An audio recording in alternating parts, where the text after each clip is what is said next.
I happen to be the chief author of the GMO disclosure bill in that Minnesota House of Representatives right now. I think if we can defeat 2 lousy constitutional amendments, we can probably pass this bill sometime too. So why is the GMO labeling bill a good idea? Well, the GMO labeling bill just addresses the most basic right to know of consumers about what's in their food. Genetically engineered, genetically modified foods have an impact on our public health, and consumers have the right to know so they can make a decision. Do I want to buy this, or do I not want to buy this food that's genetically modified? Again, this particular legislation that I'm proposing is a moderate position. It's not trying to ban genetically modified organisms in our food. It's trying to just say that the consumer has a right to know. It should be labeled on their food so they can make a clear choice. We've passed several laws like that in Minnesota. A couple of years ago, I was the author of a bill that said parents have the right to know that certain kinds of toxic compounds are in their baby bottles. You know, and that was a huge fight. Mm-hmm. Yeah, it was to allow parents to know that BPA is in baby bottles. It's something that's used in plastic. It was a huge fight. It took us 2 years. We had to weigh scientific study against scientific study, and legislators looked at those documents, and one of the very interesting things we found out, and that helped make the decision to pass that law that phased out BPA at that time, was that they looked at the source of the studies. Who did the studies? You know, were they done by the chemical producing companies, or were they done by independent organizations, universities, others who had a more objective viewpoint? And I believe that legislators can make a good decision about this genetically engineered food labeling bill as well, looking at the pros and the cons, and again, who's funding the pressure one way or the other, either to stop the labeling or to allow it to go forward.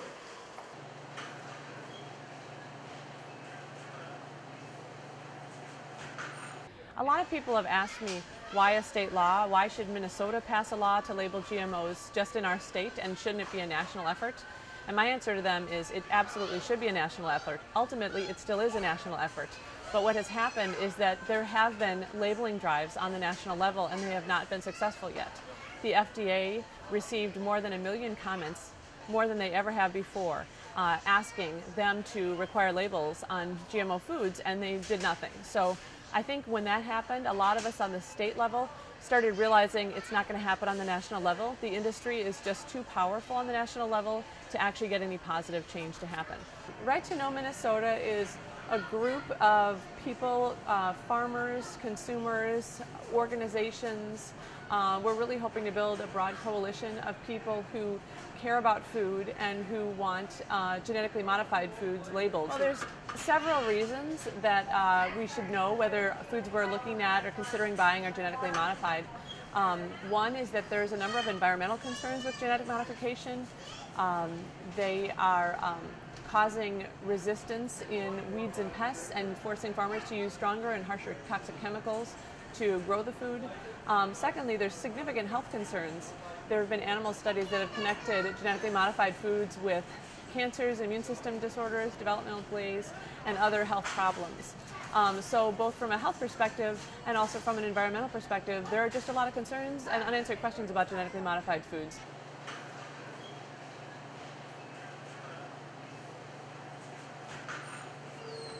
Yeah, do I think that GMOs are necessary to feed the world?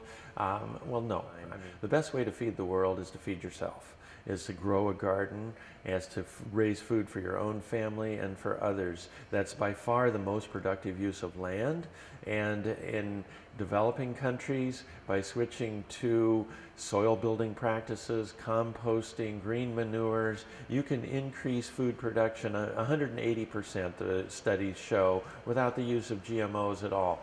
And the problem with GMOs in developing countries is these are patented, so people have to go back and buy high-priced seeds year after year, so they're shipping a lot of their money out of their own countries, whereas if they're saving their seeds and building their soil, they're more resilient to climate change, to droughts, to natural disasters, plus they have the resources, they're reinvesting in their own economies and feeding healthier products to their people.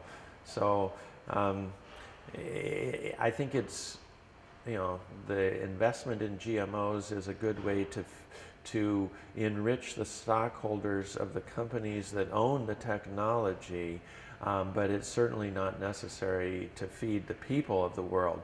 World hunger is not so much related to yield and productivity as it is to economics and just political inequality and waste. A lot of food is wasted.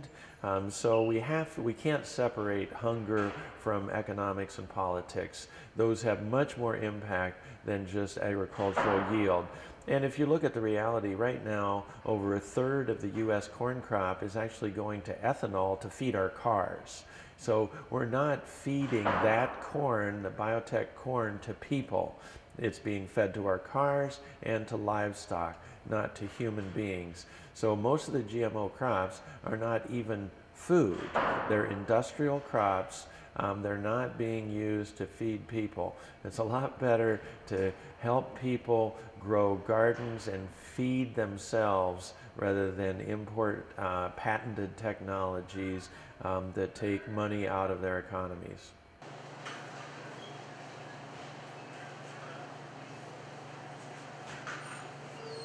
I had a big awakening around genetically modified foods when I had bought a lot of this Kashi Gold Lean cereal and was feeding it to my kids just about every day. I got it when it was on sale.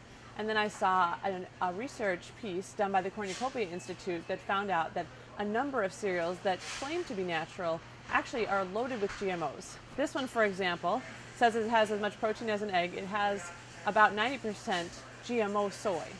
I was really shocked by this because I think of them as a natural brand. I realize now that I just sort of bought into the same marketing that everybody else does. So I complained to Kashi, as many other people have done since then. I actually talked to the Wedge about no longer carrying this cereal as well. And I have since stopped buying this cereal. Another cereal I used to buy that I no longer buy is Mom's Best Naturals. I actually called them and asked them if their cereals contain GMOs, and they could not say that they didn't, which means they probably do. There's a lot of corn and soy in cereals, so they're really of particular concern.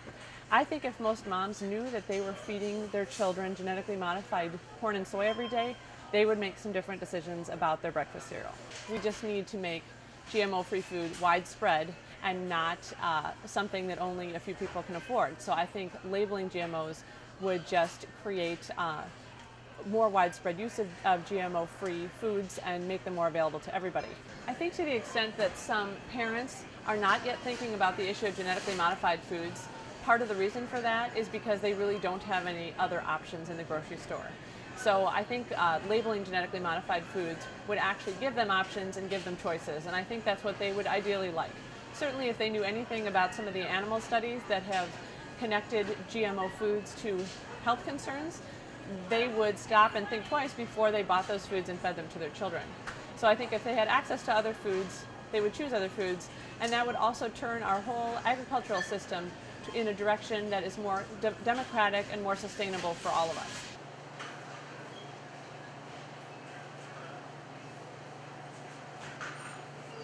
Well, what would happen to farmers if GMOs were labeled? Well, we have to keep in mind that this whole development of GMOs is really very recent. It's only been about 15 years that these products have been on the market. And so, farmers were growing non-GMO crops for many, many years, and they could certainly shift back to non-GMO crops if that's where the market was at. The problem is right now a lot of the smaller seed companies have all been bought up. Their genetics are all being controlled by the companies that own the GMOs and sell, and they promote the GMOs because they're patented and they can charge much higher price. And there's a lot of backlash amongst farmers for the exorbitant prices that the companies, the biotech companies, are charging for their seeds. So it could get back to less expensive seeds, and I think farmers would welcome that. They would have more control. They'd be able to save their own seeds again for certain crops, which they're not allowed to do now. So it would open up a lot of opportunities, and certainly for organic farmers who don't use GMOs to begin with, I think they would suffer less potential for harm from drift and contamination issues, and they would have access to more varieties of seeds as more non-GMO seeds are on the conventional market. That means that those genetics are available in the public domain. So I think there's, it's a mixed bag. Farmers would have to make some changes to their operation, but agriculture is changing all the time. It's changed dramatically in the last 15 years, and it will change dramatically in the next 15 years. And there's over 60 countries that require the labeling of foods from GMOs right now. So it would bring the U.S. kind of into the 21st century and, in line with our trading partners. And, we've lost some world markets share because we're just trying to force GMOs onto the world market, and a lot of the markets are saying, no thanks, we don't want products grown in the U.S. So it could really be a boon to agriculture to go back to non-GMO crops.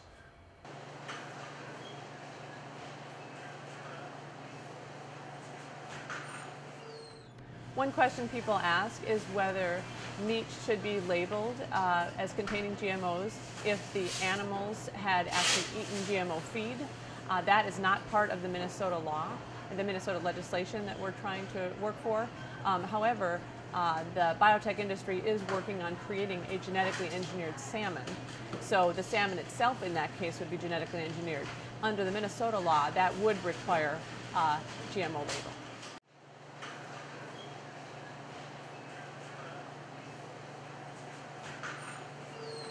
Oh, the average person cannot only make a difference in a movement like this that has to do with the consumer's right to know whether or not there's GMO modified foods. They're the ones that will make the difference. Without a strong consumer-based movement to really help educate legislators and other policymakers about what genetically engineered foods are about and why labeling, just again giving the basic right to know, a moderate position of the right to know, without that coming from the grassroots, it probably won't change. I can tell you that in the Minnesota legislature, it's really important sometimes when you get like 3 or 4 people making a phone call about a particular issue, because I always tell my constituents and others, if you're calling me and you're one of about 4 or 5 people calling me, that means there are 400 or 500 people who probably share your viewpoint, because it's true that most of our citizens, most of the people who we represent, don't ever really bother to call us or use the system. So I always know that if I get 5 calls, my goodness, there must be a lot more people out there who really are concerned about this, and I pay attention to that issue. And I'm talking about individual calls, people personally putting their name on, either on a piece of paper or calling or somehow indicating that they have a specific concern and they have a story to tell. Well, I encourage everyone to get involved in this movement. It is a campaign, it is a movement. There's just a time sometimes when you know that the timing is there, and people more and more in our country and in our state want to know. They just want to know what's going on, and the right to know is so basic. I believe the momentum is gathering, and it's not a partisan issue. People on both sides of the aisle and on many sides of the aisles I think can agree that consumers' right to know something so basic as what's in their food, whether or not there's genetically modified materials, genetically engineered foods that are being sold to them, is just, again, a real basic right, a consumer's right. And so I think it's a great time to get involved. We're going to win this one. I think labeling GMOs across the board would result in a more widespread availability of GMO-free foods for everybody. And that's, I think, really our ultimate goal. Because I don't want just my family to be healthy, I want all children to have access, and all people to have access to healthy foods.